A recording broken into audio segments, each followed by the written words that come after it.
Hi, I'm Carole Dean. I'm a writer, producer, and I manage the Roy Dean Film Grants, which I hope you'll take a look at and see if you have any films that might fit our criteria. So today it's manifesting. I wrote a book on manifesting because it is so important for artists of all kinds. I know that you get depressed because sometimes you feel like no one really appreciates artists and you get downtrodden. You can overcome that. That's what this whole series is about.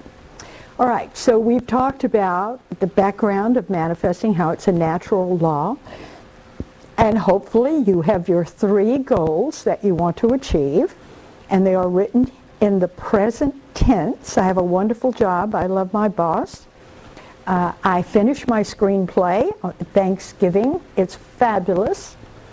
So now, this is another way to heighten your manifesting. Create a vision board. It's a lot of fun. I've done it. It's an amazing thing. I put a vision board together, just realized it, and I put a picture of my friend Luli and his wife, and I put a check on there of $umpteen million. And actually Luli is now raising money for a digital company, and I'm a partner in that company. So I may one day end up with the real check for those $umpteen million. You put this stuff out to the universe, release it, and see what comes back. So let's pretend that you're a filmmaker and you are making a film. So on your vision board, I want you to put a nice car, because you're probably driving a clunker. That's okay. Put a decent car. It doesn't have to be a Porsche, but it could be something that is nice. You need your editing equipment. Maybe you don't own it. Get an ad from Avid or someone and put that on your vision board. Yay, I've got the new Avid program.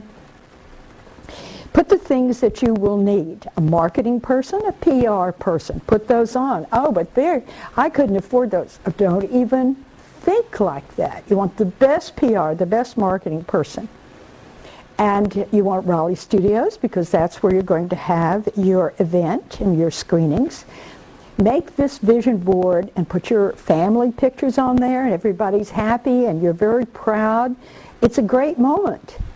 And you can, if you are looking to raise a family and maybe start a new business, put your new business, the title of the business on there. Put a big check on the board. Millions of things you can do. It's lots of fun. When you go to the doctor's offices, go through all those magazines and find some pictures and talk to them and see if you can take those pictures home with you. You need tons of magazines, and it's a great joy. When you finish your board, that's yours, and you put it where you can see it every day. And when you see it, you feel it, believe into it, and know that it's real. There's a story in Hollywood that when Jim Carrey was living out of his car, he had just come to Hollywood, that he would take himself to the top of Mulholland Drive, and he had in his pocket a check for $10 million.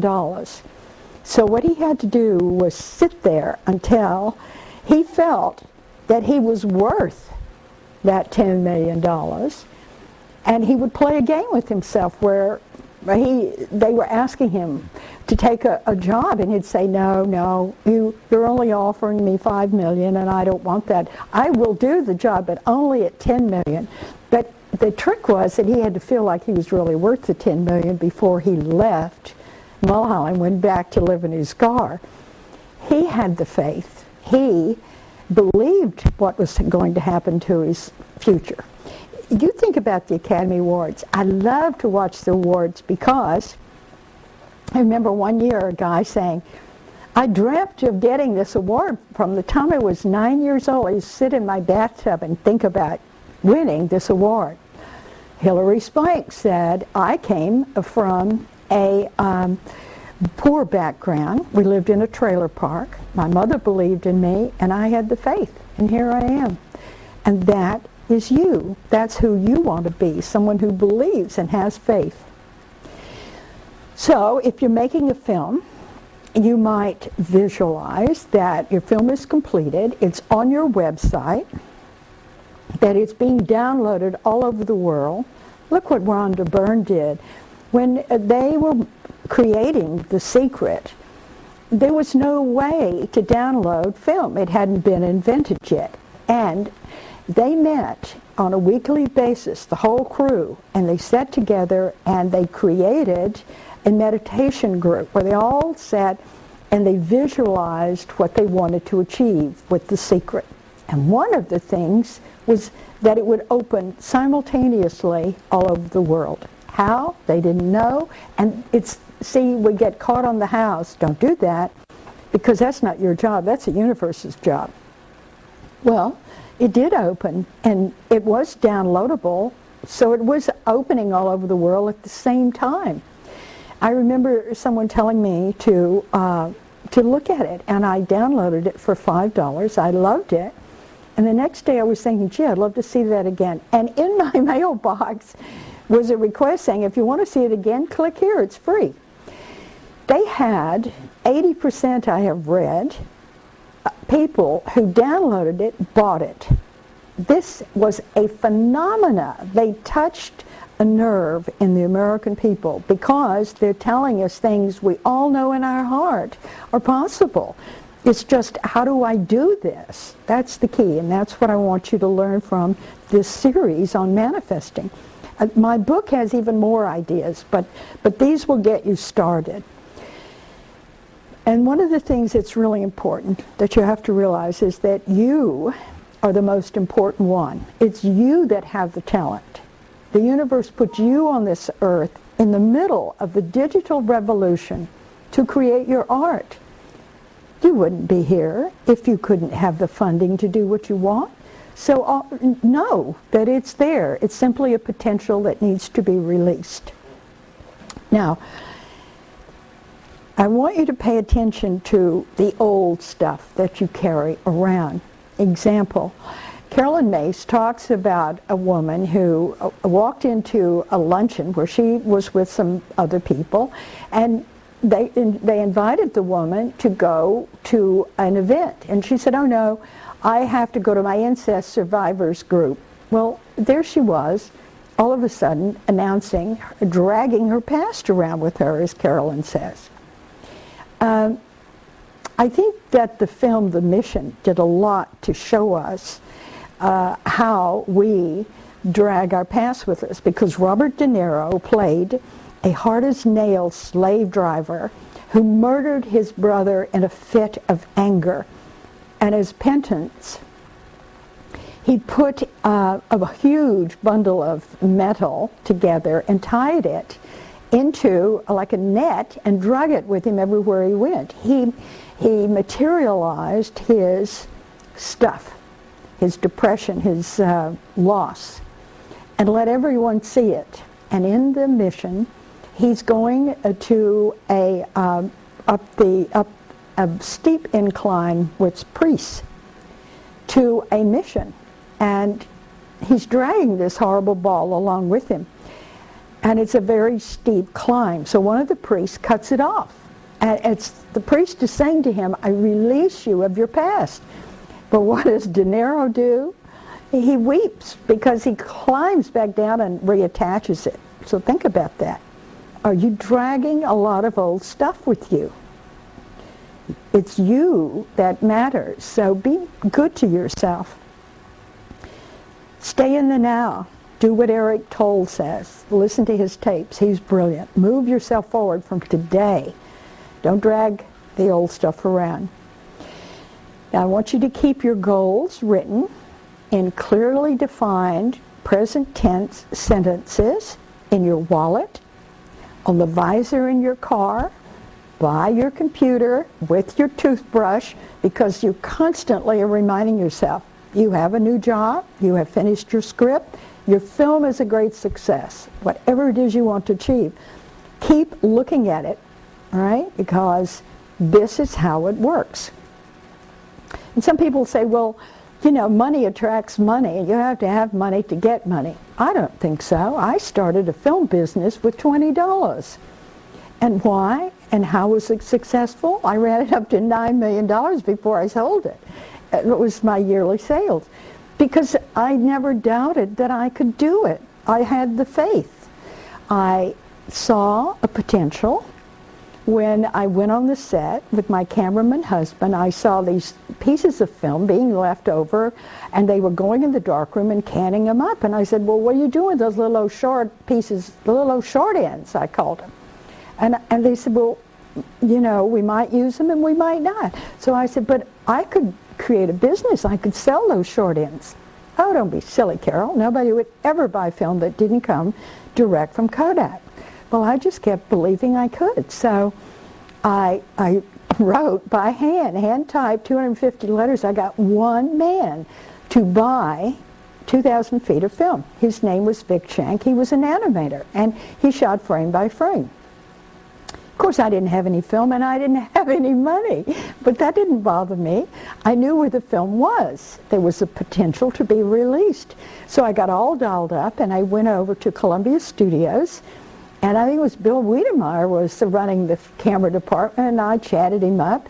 And then I said, Bill, I want to buy all the film in your vault, and I need a really good price, because I had already printed my rate card and I had to get it below that. So we settled on 2 cents a foot. Well, I sold it at 4, so I'm good. But then I had to tell him the truth, which was, I only wanted a few thousand feet. Well, can you imagine writing a check to Columbia Studios for what? $60? I bought 3,000 feet of film that day. He didn't believe it, but since I was not going to get up and leave, he let me have the sale. I did go back. I did buy all the film in his vault. And I made a nice living buying and selling film for 33 years. But I believed that I could do it. And thank God I never graduated with a master's in business, or I would have known that was impossible, because I had faith that this was going to be fun. So there is a lot of power in your mind. In fact, your mind can control more things than you can even imagine. There's a whole study was done at Princeton by Robert Jan. He ran for 12 years a series of experiments, and here's what he did. He put people in front of a computer. The computer was programmed to have so many I's and so many O's during a certain amount of time. So he had these people intend that there would be more I's than O's for 20 minutes, then more O's than I's for 20 more, and then nothing for 20 minutes. And after 12 years, he came out with 52-48%, meaning that your mind can overcome a machine, okay? Now, Rene Pioche, another scientist, said, well, if you can attract, can you repel? So he created a robot that was to move a certain amount of times in a certain direction. And he imprinted this on some baby chicks so that the chicks thought this robot was their mother. The chicks intended the robot to come towards them more than it was programmed to. No kidding. This is how powerful your mind is. Then Rene Pioche said, well, can they repel it? He trained some rabbits. He put the baby rabbits, and then he put a glaring light and a horrible noise on a mother rabbit with a lot of little fur and looked like them. And they repelled that mother as much as they could because they didn't like it. This is how powerful you are, and it's more important than you realize. You're going to have to realize that the words you send out may be what's coming back to you. Fred Allen Wolfe, in all of his books, talks about the power of the mind. When I was a little girl, we had a pitched roof, and my mother always wanted me to come dry the dishes or help her after dinner. But I had a special hiding place that was on the roof. She never found out where I hid. I would climb up there and lay on the roof, and we were very close to the airport. And I could watch the airplanes taking off. This was my daydreaming time. And I would be on the plane going to New York to buy an Yves Saint Laurent original. That came from reading all the Vogue magazines, of course. Sometimes I was on my way to Alaska to watch the caribou migrate, or I was ballooning on the Great Serengeti. And I have to tell you, I did all those things. Everything. I daydreamed elephants in India, and there I was. It's dreaming, it's feeling, believing, enjoying, and releasing. Those are parts of the art of manifesting. Faith is your key ingredient. So I want to wish you good manifesting and let you know that there's more information in the book if you need it. But all the power is in you. Just reach in there and tap that power and create your own future.